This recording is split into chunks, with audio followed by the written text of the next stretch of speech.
pse doli Bibla thot para Kur'anit.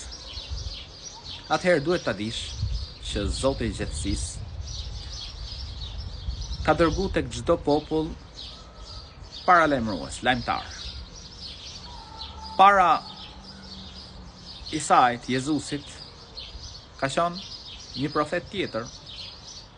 Para ti ka pas profet tjetër. Për shembull, ke pas Mojsiun, Musain a.s., i cili erdhi me Tevratin.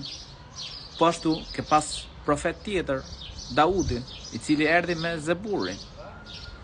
Ke pas para tyre Abrahamin, fletushkat e Ibrahimit a.s.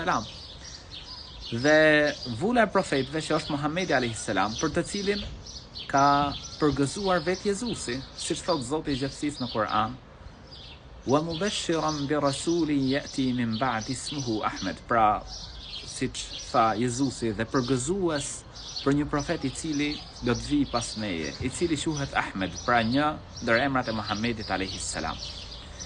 Kështu që librat hyjnor Zoti i Gjithësisë i ka zbrit her pas here. Por librat para Kur'anit njerëzit i kanë ndryshuar. Dhe shikon, pra librat para Kur'anit ka në to kontradikta. Pra çfarë e thot në një vend, nuk e thot në një vend tjetër. Ndërsa Kur'ani është i vetmi libër hyjnor që vetë Zoti i Gjithësisë është zotuar që do ta ruaj atë. Allahu i Lartësuar thot në Kur'an, ne zbritëm Kur'anin dhe ne do ta ruajmë atë. Kështu që është i vetmi libër hyjnor që nuk ka në të kontradikta. Dhe Muhamedi a.s. është profeti i fundit, vula e profetëve, për cilin kanë përgëzuar profetët para tij.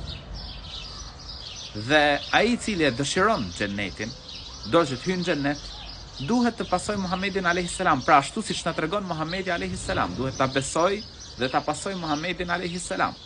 Siç kuptohet prej disa fjalëve të Muhamedit a.s. thot,